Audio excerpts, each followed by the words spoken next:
The great hall of the Galactic Council pulsed with quiet tension, a cavernous amphitheater carved from obsidian, lit by crystalline veins that pulsed like a living heart. Delegates from 1,000 worlds sat in rising tiers, staring down at the lone figure in the center of the dais, Captain Reagan Hawk Marshall. He didn't stand on ceremony. Hands clasped behind his back, legs planted firm, he stared up at the central podium, where Counselor Zelder Vun presided. A creature of long limbs and angular poise, Vun's silken voice slithered through the hall.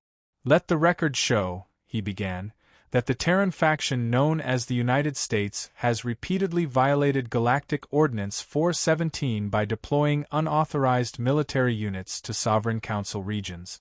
The latest, an incursion on Talsera colony, resulted in the disappearance of one of our diplomatic scout vessels." A murmur rolled through the chamber. Hawk didn't blink. Vun's second set of eyelids fluttered, a sign of smug satisfaction. "We seek clarification, Captain Marshall. Why does your nation persist in acting like a rogue predator rather than a responsible member of this body?" Hawk's voice was steady. "Because predators survive, Counselor. We don't posture. We act. And we sure as hell don't let others define what protection looks like." That drew a sharp intake of breath from the Terran diplomat seated behind him, a pale bureaucrat who flinched every time Hawk spoke.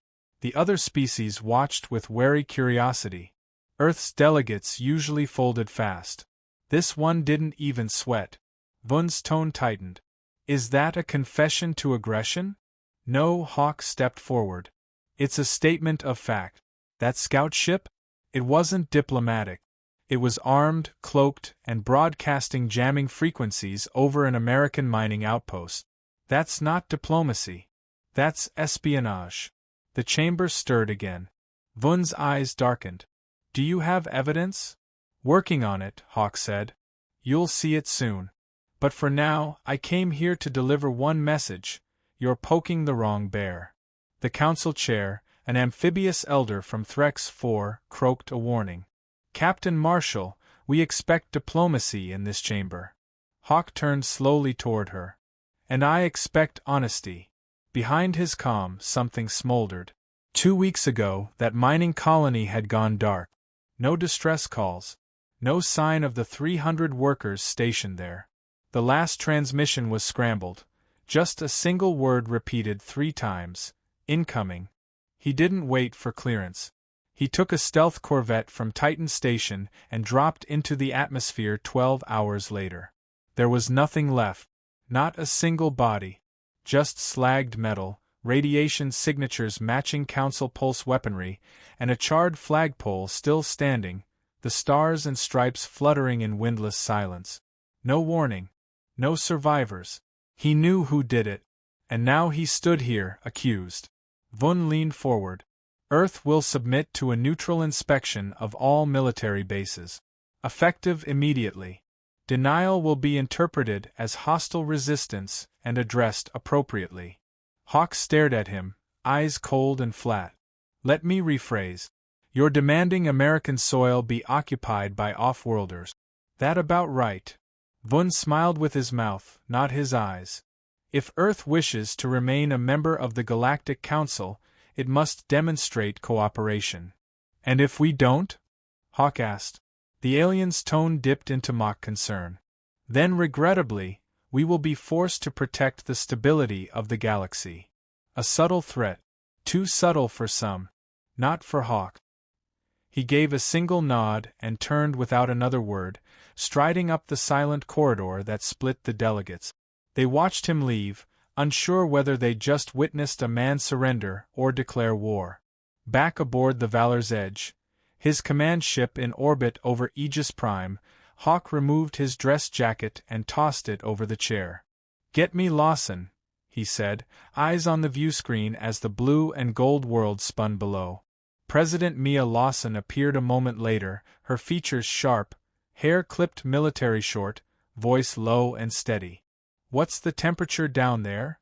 "Boiling," Hawk said. "They're dressing it up in legalese, but it's an ultimatum. Disarm, submit to inspections, or they bring the hammer." Lawson's jaw clenched. Vun. Leading the charge. He wants us defanged before we can challenge their narrative. Do we have proof it was council ships? Not yet. But I've got signals intel coming in from the outpost's backup relay. Should give us enough to paint the picture. She nodded. Make it fast. Diplomatic Corps is already fracturing over this. Half of them want to roll over. And the other half? They're calling me reckless for even taking your call. Hawk allowed himself a dry smile. That's how you know you're doing something right. Lawson sighed. What's your move? I let them think we're stalling.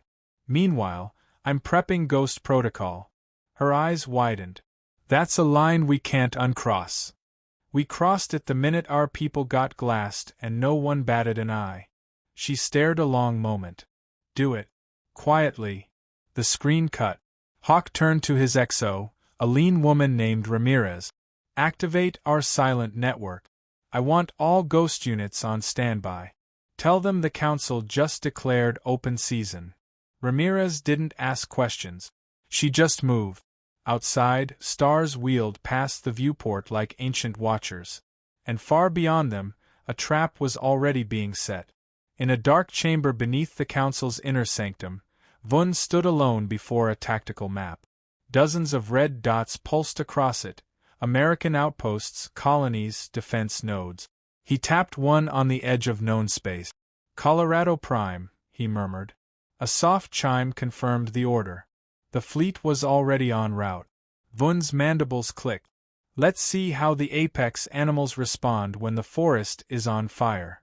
In orbit above Colorado Prime, the Valor's edge hung like a silent blade. Its lights were dimmed, exterior beacons off. It wasn't cloaked, but it might as well have been, every signal dampened, every emission cut. No traffic in. No traffic out. Inside the war room, Ramirez's fingers danced across the holodeck, projecting a detailed layout of the moon-sized outpost. Storage bunkers, atmospheric shields, drone silos, and, most importantly, deep-core transmission relays. If they hit those first, comms would black out for hours. Long enough to bury the truth. They'll start with the relays, she said. Standard shock protocol. No witnesses, no alerts. Hawk nodded. That's what we'd do. She glanced at him. What's our window? 8 minutes. Maybe less. The map updated. Council fleet signatures flared red across the outer perimeter. 4 destroyers. 2 carriers. 1 command vessel. No broadcast. No announcement. Just movement. Coordinated. Intentional. Orders, sir? Ramirez asked. Hawk didn't answer. He walked to the observation bay and stared at the blue-gray world below, Colorado Prime's surface veiled in a constant storm. It looked peaceful. Deceptively so. A soft chime buzzed behind them. The signal had arrived. Play it, he said. The room darkened. A static-ridden transmission flickered to life, pulled from the backup relay salvaged from the Talsera incident. The visual was fractured, but the audio was sharp. Not diplomatic weapons hot, repeat, unknown vessel jamming signal, moving to intercept, damn it, they're firing. The screen filled with fire. Then silence. Hawk breathed out slowly. That's our confirmation. Ramirez leaned in. You want to broadcast it? Eventually, he said. But not now. Let them move first. She blinked. You want them to strike first? They already have. Now I want them to prove it, publicly. He turned to the Ghost Protocol console. A flat black panel, untouched since the day the war ended 15 years ago. A relic of another time. He keyed in the first code. Activate Ghost 1 through Ghost 5. Rules of engagement. Shadow and sting. No full confrontation unless fired upon. A pause. Where do you want them? Ramirez asked. Inside the storm. Eyes on the fleet. She hesitated. They're not going to like this. They're not supposed to. Far below, in the choking ash winds of Colorado Prime, Ghost 3 adjusted his optical HUD. Lieutenant Arden Briggs lay prone atop a jagged mesa, the gusts howling past his camomesh armor. He blended into the rock perfectly. The storm did the rest. He tracked the lead destroyer as it descended through the upper clouds. Target visual, he whispered into his comm. Behind him, Ghost 4 set up a microwave radar dish. Ghost 5 buried a seismic sensor beneath a foot of gravel. Package planted, said Ghost 4. Listening post live. Briggs exhaled. Welcome to the hunt. In the council war room aboard the flagship Celestial Accord, Vun stood before his commanders. Their strategy was brutal. Seize the relay, jam all transmissions, deploy recon drones to scan military infrastructure, and pull out before reinforcements could respond. A precision strike disguised as a survey operation. Do not fire unless provoked, Vun warned, but if American ground forces resist, eliminate. A chitin-armored commander raised a hand. And if they broadcast the strike? They won't, Vun said. Our first jammers go active 30 seconds before entry. He gestured toward a 3D schematic. And if they do? We already control the narrative. Back aboard Valor's Edge, Hawk paced. Has the fleet breached atmosphere? He asked. Ramirez checked her terminal. 70 seconds to contact. Ghost teams. All in position. Eyes up. Mike's live. He leaned on the railing, voice low. Let it happen. Record everything. At 13:02 Universal Time Coordinated, the first Council shuttle broke the clouds. 10 more followed, slicing through the storm with surgical speed. They formed a wedge, heading straight for the relay towers. As predicted, Ghost 5 whispered, targets en route. No deviation. Briggs replied, hold positions. Confirm jammer signal. 30 seconds passed. Signal distortion confirmed. They're jamming. Briggs switched to hardline link. Recording initiated. He aimed a drone camera skyward. It fed directly to Valor's Edge. Ramirez stared at the feed. They're armed. No diplomatic insignia. Plasma turrets online. Hawk didn't flinch. Let them land. The shuttles touched down. Troops deployed with precision. Council strike units, armored and armed, sweeping the area with pulse rifles. They spread in disciplined rows, ignoring warning beacons and automated no-fly zones. Briggs murmured, authorization violation logged. Then the first tower went up in smoke. A single pulse burst. Controlled detonation. Ramirez's voice turned cold. They're scrubbing the relays. Hawk gave the nod. Broadcast the feed. All of it. She tapped a single key. The footage went live. Across the galaxy, humans watched in silence as the truth unfolded in high definition. Council troops storming a silent outpost. Relays destroyed. American personnel forced to the ground. A drone caught the face of a Council operative aiming at an unarmed tech before the feed cut. The narrative shattered in under 2 minutes. At the United Nations of Earth Command in Geneva, alarms blared. President Lawson stared at the feed. They didn't even try to hide it. Her aide turned pale. We're getting a surge in enlistment requests. 10,000 in the last 5 minutes. She walked to the window, fists clenched. Tell Marshall he has full tactical clearance. We go loud. On board Valor's Edge, Hawk received the confirmation. He turned to Ramirez. Pull ghost teams back. Upload the feed to every major network. No editing. Let the galaxy watch it burn. And then, she asked. He picked up his sidearm from the locker. Then we hunt. The Council's lie crumbled in 36 hours. Across thousands of systems, humans circulated the footage like a warning shot. Every frame analyzed. Every word dissected. No spin could smother the image of Council soldiers firing on civilians. Galactic markets staggered. Diplomatic envoys went dark. Council member races distanced themselves with hollow denials and quiet retreat. No apology came. Just silence. A silence that humans read as arrogance. Admiral Hawk didn't wait for consensus. On the bridge of Valor's Edge, the atmosphere had changed. Less anticipation. More certainty. Controlled aggression. Report, Hawk said, eyes fixed on the central display. Ramirez brought up the new telemetry. Ghost teams are out. Full exfil. We've received full tactical clearance from Geneva. The gloves are off. Fleet status. All 5 carriers in position. 6th en route. Ranger teams deploying across key choke points. Special Operations Command authorized Predator Doctrine 10 minutes ago. The room paused. Predator Doctrine. No diplomacy. No posturing. Every engagement was fair game. Lethal if necessary. And with Americans, it usually was. Execute, Hawk said. In the black above Andros Beta, a sleepy Council logistics station blinked in its orbit. No weapons. No shields. Just cargo haulers and civilian haulers. 3 flashes later, USS Sundown, USS Pine Bluff, and USS Ridgeback dropped from slipspace with predatory elegance. No greetings. They sliced communications, disabled engines, injected codeworms into every mainframe.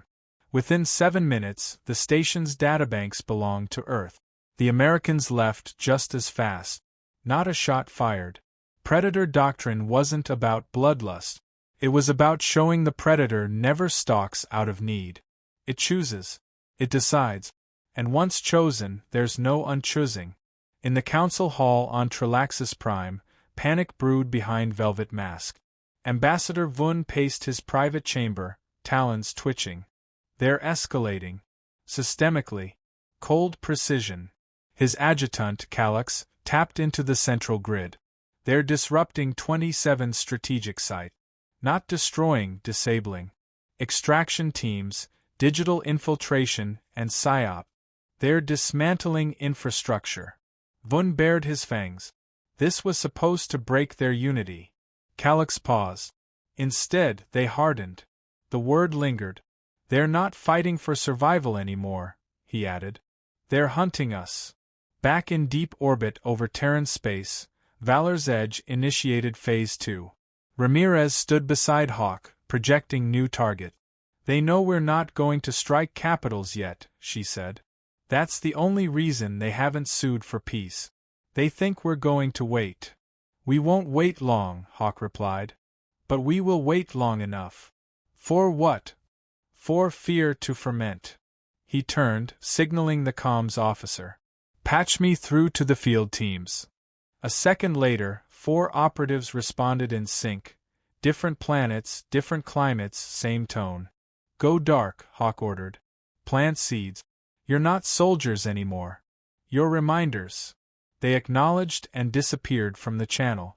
Ramirez raised a brow. Reminders. Hawk gave a grim smile. That there's nowhere left to hide.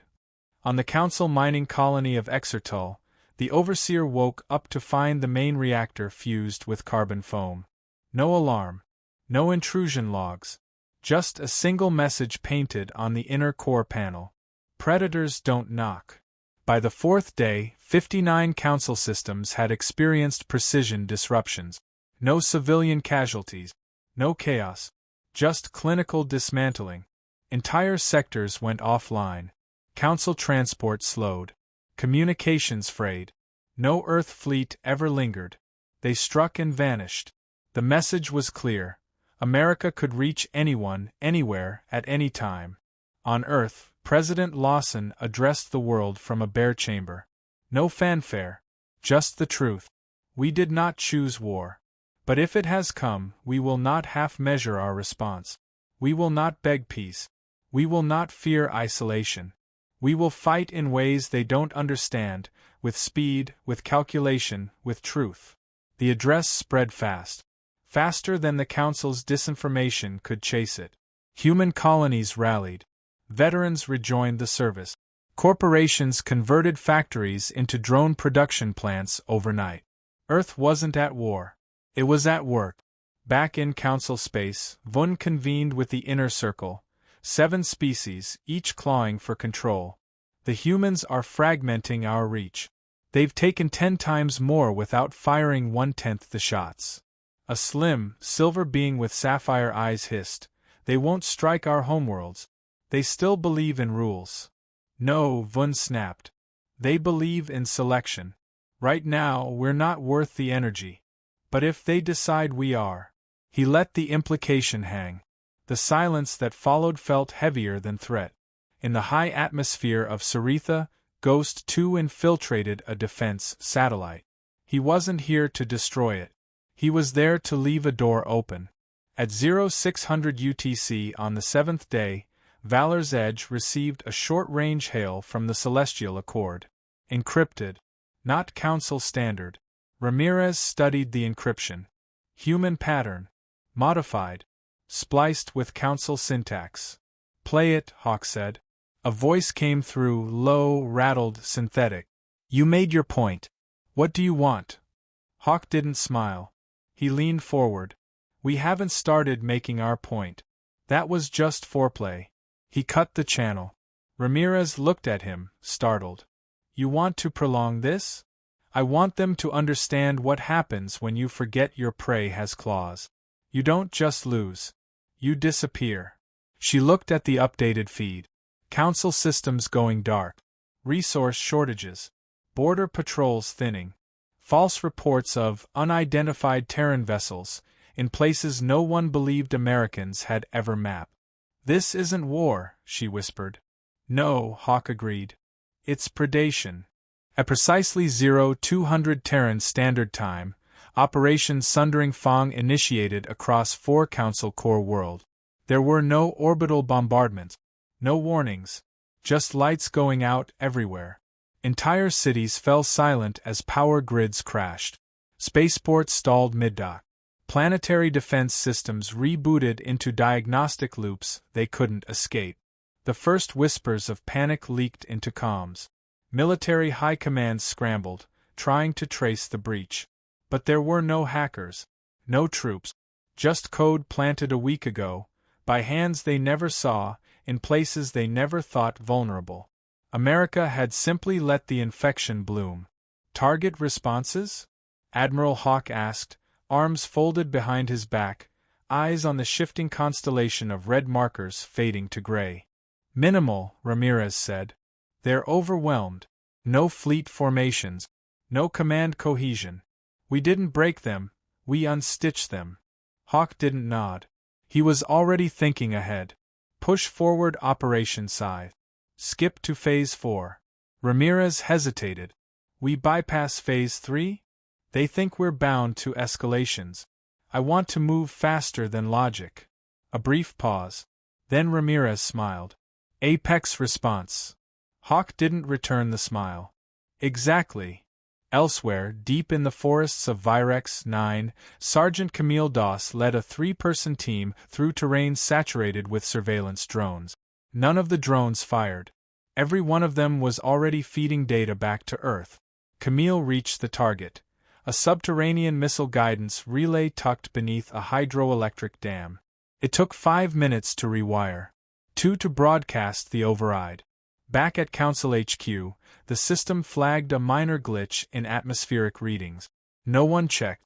That was the point. By dawn, 29 planetary command structures had suffered accidental resets. Navigation routes were scrambled. Defense satellites recalibrated to fire on friendly vessels. In one case, a Council fleet opened fire on itself, each cruiser reading the others as ghosted Terran vessels. The battle lasted 11 minutes. The wreckage will orbit forever. Council emergency meetings grew frenzied. Where are they? Vun growled, claws digging into the table's edge. We can't find any Terran capital ships in strike range. A younger diplomat hissed. Because they don't strike like we do. They don't need to occupy. They just touch things and vanish. Then why haven't they struck our homeworlds directly? They're not trying to destroy us, Vun, another said. They're trying to make us irrelevant. The silence afterward was worse than shouting. On Earth, Lawson watched surveillance feeds from hundreds of Council colonies. She wasn't smiling. Their upper class is still insulated, she said, fingers steepled. Until that changes, they'll think this is survivable. General Roth, grizzled and calm, nodded. Want to pop the lid? Lawson considered. Just a crack. 3 hours later, civilians in the opulent skyline domes of Luxor Prime found their automated food delivery units locked. Entire buildings turned cold. Climate controls failed. Power flickered. Screens displayed a single message. Apex predators don't threaten. They choose. This is us choosing. Within minutes, thousands of citizens tried accessing council networks to report the outage. The networks were gone. Deleted. Back aboard Valor's Edge, Ramirez scanned new intercept. Luxor's High Chancellor has fled off-world. 6 other colonies declared neutrality. They're trying to pull out without losing face. Hawk's jaw tensed. Record them. We'll deal with the fence-sitters after. He opened a channel. Activate Harpy Run. I want orbital sweeps across every abandoned weapons depot. Drone or manned? Manned, he said. Risky, Ramirez warned. They need to see the eyes of the predator, he replied. Not just feel its teeth. In the skies of Ithis, an American drone carrier broke atmosphere with a single purpose: retrieval. 100 stealth drones fanned out, mapping subterranean caches long forgotten, even by council standards. By nightfall, American techs stood inside vaults with untouched weapons. Reverse engineering began on-site. Some vaults even had pre-council relics, energy sources older than recorded galactic history. Hawk didn't blink when briefed. Everything is leverage. Or legacy, Ramirez added. No difference. Not now. Across council-controlled media channels, controlled messaging began to fall apart. Independent reporters, many Terran sympathetic, broadcast images of precision strikes, cold takeovers, and inexplicable collapses. No civilian death. No American faces. Just aftermath. A quiet fury that needed no anthem. Finally, the council broke. A message was routed directly through Geneva, a plea from Council Corps Command. We wish to discuss peace. Immediate ceasefire. Mutual non-aggression. A return to shared systems. President Lawson responded in less than 6 words. We're not negotiating fear. Only surrender. No return message came. Hawk looked out over the stars from the command deck, arms still behind him. They never really understood us, he murmured. They studied our culture, our weapons, our history. But they never understood the part that makes us impossible to control. Ramirez didn't need to ask. Hawk turned. Our refusal to be categorized. We're not one thing. Not a species. Not even a nation. He gestured to the fleets maneuvering across the tactical display. We're a force. And you can't negotiate with a force. You either yield or vanish. The stars above Luxor Prime no longer pulsed with military beacons. Every council vessel in orbit had either jumped to deep space or gone dark, choosing the shame of flight over a confrontation they couldn't win. Admiral Hawk stood in the center of the command deck, surrounded by silence. Valor's Edge no longer broadcast fleet positions. It didn't need to. The war was over. It had ended without a climactic battle, without a decisive explosion. It ended with the Council realizing they were no longer the dominant species in the galaxy. They had merely believed they were. Broadcasts from the neutral systems? Hawk asked. Ramirez handed over a tablet. 12 declared non-alignment. 4 requested observer status with Earth. 1 asked for membership. Which one? Urales Minor. Hawk raised a brow. They tried to have our ambassador executed last year. They're now calling it a misunderstanding. A pause. Then Hawk chuckled.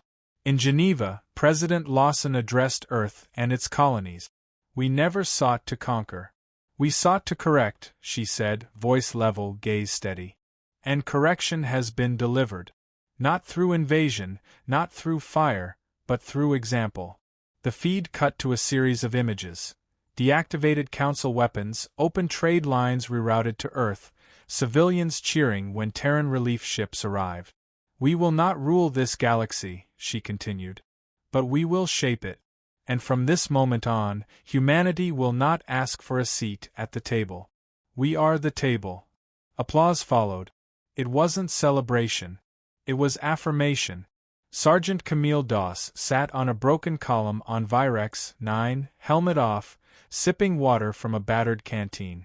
The jungle was quiet now. No drones hummed.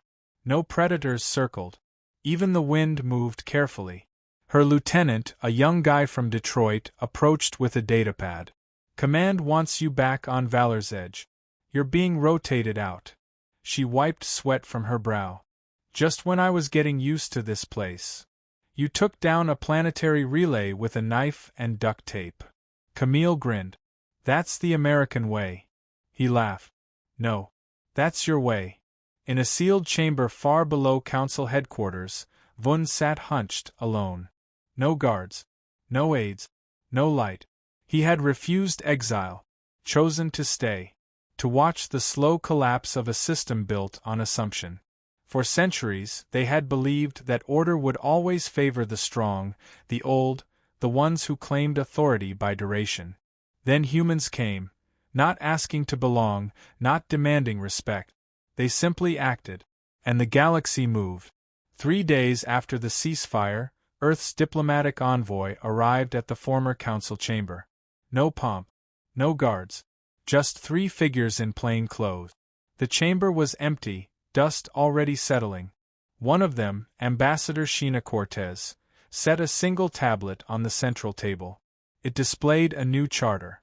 Unified trade. Mutual defense. Independent governance under shared law.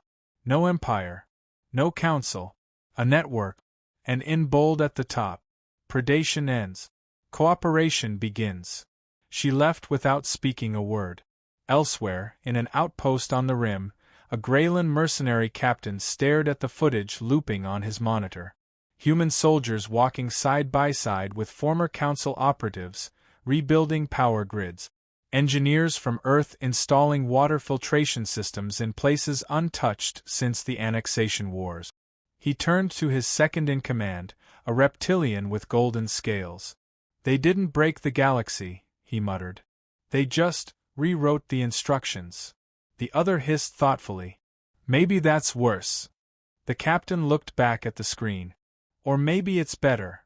On Valor's Edge, Hawk and Ramirez watched as the last fleet returned to Terran space.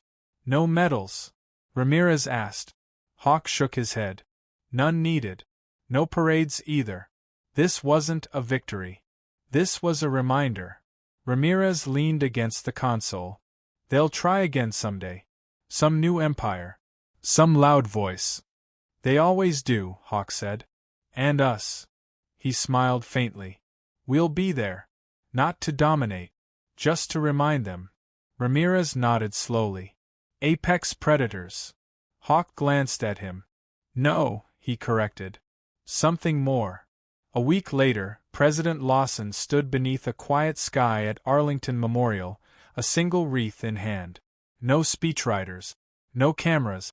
She placed it gently at the foot of the monument, carved with names of those who died in council skirmishes before the Great Push.